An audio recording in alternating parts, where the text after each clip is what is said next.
late in the afternoon, with a good deal of grumbling and cursing in a weird camel's tongue, the caravans prepare to start. Camels are still the desert's only regular means of communication and transport, and the camels should by now be pretty well resigned to it. But who never grumbles at the beginning of a day's work?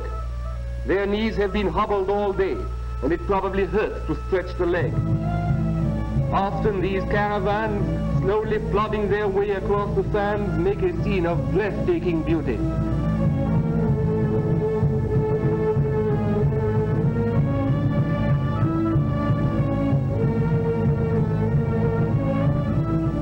The sands are never still. The slightest breeze lifts and carries a fine golden powder which comes rippling down the sides of the dunes and slowly, in the course of centuries, alters their outline. Old Saharians tell you the dunes are smoking, and they refer to the light fringe of sand which the wind is blowing off the top of the dunes. Too often a forerunner of terrifying and disastrous sandstorms. In every one of these oasis outposts, the French have a garrison of colonial troops. It is a marvelous sight to see these horsemen galloping by in their brilliant uniforms, mounted on Arabian horses, especially trained to the soft sand of the desert.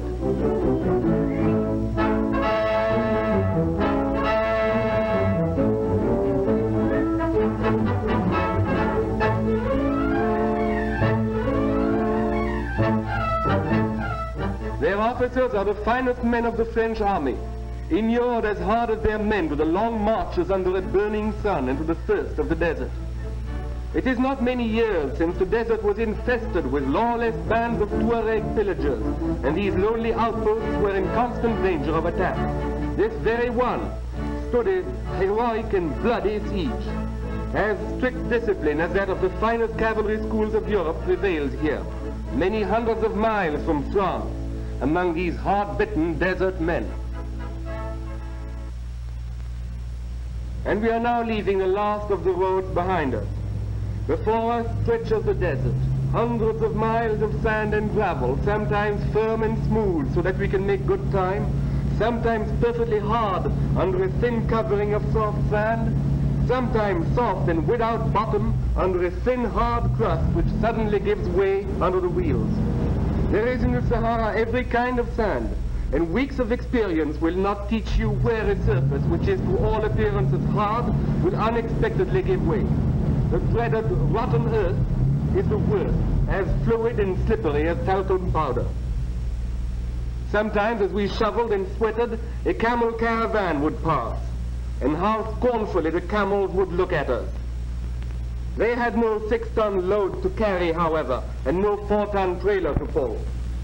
We had been many times assured that the attempt to pull a 4-ton trailer across the Sahara was lunacy, and I came close to believing it. With their terrible overload, the Dodge trucks took almost unbelievable punishment. Remember that they did this day after day for hundreds of miles in a temperature of 120 to 130.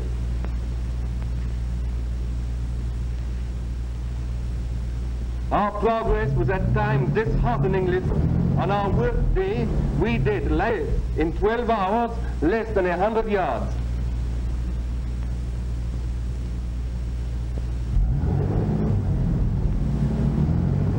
And then, sometimes when we least expected it, the wheels would suddenly bite, pull out.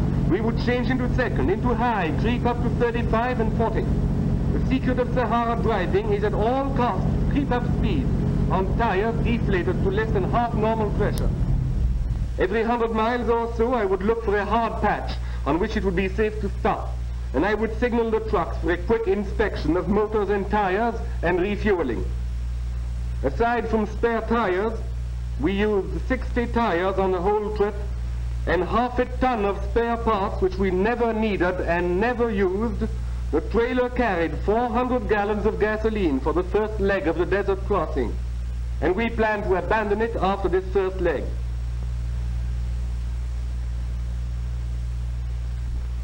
There was little to vary the monotony of the trip. Tracks in the sand of a previous French military expedition told us we were on the right road. We drank water, 2.5 gallons of water per day per person, the regulation allowance in the desert. and yet a consuming thirst parched our throats, which no amount of drinking could satisfy. I had been in dread of sandstorms, and one day it was upon us. We were 200 miles from shelter, but we felt our sealed engines with their air and oil filters would get us through. We went on. For 4 days, a burning wind carried millions of tons of sand across the face of the desert. For 4 days we choked, breathed sand, ate sand, rubbed at our inflamed eyes. Driving in the choking atmosphere of the trucks, filled with inches of fine dust which every bump would raise in a blinding cloud, became agony. The mechanism of our cameras filled with sand and they refused to work. But our Dodge engines carried on, mile after mile, until at last we reached shelter.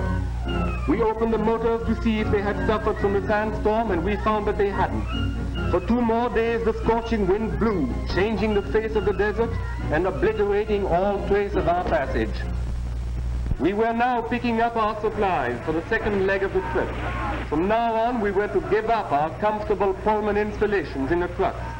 The trailer discarded, we were filling the trucks to the roof with cases of gasoline, long ago sent here for us by camel caravan. Every item was to be checked over and over. Food and water for 20 days. 300 gallons of water. The greater part of the desert still lay before us. But we felt we were veterans of the Sahara, and that nothing would stop us. 1¼ tons of gasoline in each truck. From now on, we would sleep on the ground.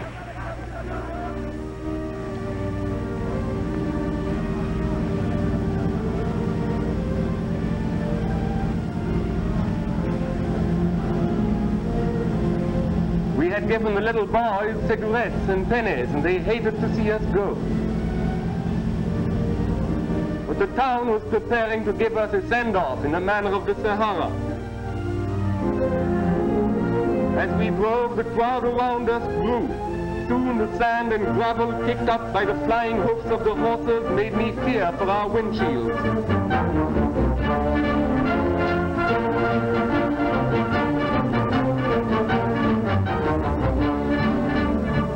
In the heavy sand, we tried vainly to overtake the furiously galloping horses.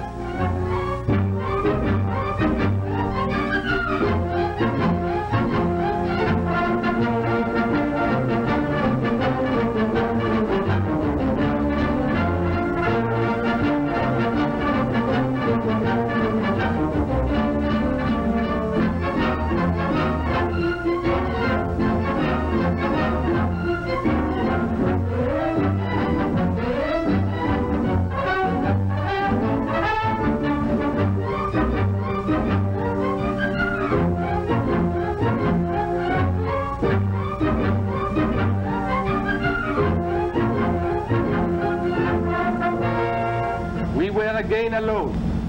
Truck number 2 was freed at last from its heavy trailer. The motors hummed cheerfully. The road was straight, level, and without turnings. Traffic was too scarce to bother us. No speed limit and no cops. I want to show you one of our camps. This is breakfast time just at sunrise. The temperature is not 120 now, it is around 40. And has been well below freezing during the night. We have slept on cots with all available blankets. But in the cold air and before the thermometer begins to climb, the sand is appreciably firmer than it will be during the day. And the start at sunrise will give us several hours of easier going. The temptation was always strong to drive at night, but each time we attempted it, being unable to gauge the firmness of the surface, we got hopelessly bogged in sand and lost much more time than we gained.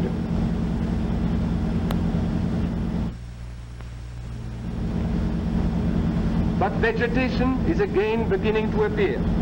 In the distance we see nomads, their herds of goats and camels. We are approaching one of the wells. We have been warned against having anything to do with the Tuaregs at the wells, because an epidemic of smallpox is raging among them. But our drinking water has been put in gasoline drums, and after a week of drinking gasoline water, gasoline tea, gasoline coffee, and gasoline soup, we long for fresh water. Also the herds of goats and donkeys, the colorful desert people, make too picturesque a sight to resist. We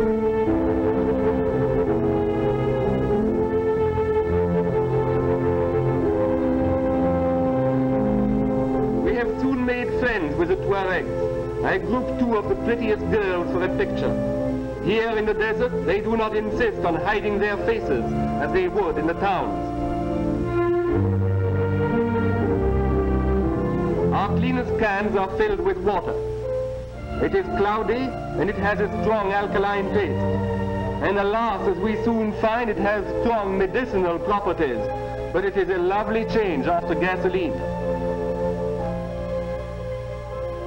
The camels like it, and each take their normal week supply, 40 to 50 gallons. It takes many refillings of the goat skin to water a herd of camels. The babies have to start very young. This one was born this morning, but already he has to be taught to take his fill of water, so that on the long march he will not be too much of a drain on the mother. Baby camels are lovely, white, woolly things, but they are all wrists and elbows and seem terribly ill at ease and unable to cope with this complicated world.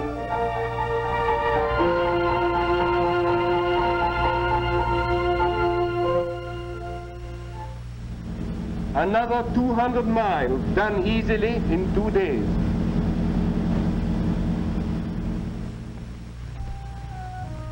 We are now in a Tuareg stronghold in a hogger. We are guests at the court of King Amenokal, the king of the Tuaregs. This massive man rules over a territory almost as large as the United States. For us, the court orchestra plays. For us, the king's followers dance the traditional stick dance of the Tuaregs. No reputable woman would thus unveil her face, and I am told in whispers that these women are shameless.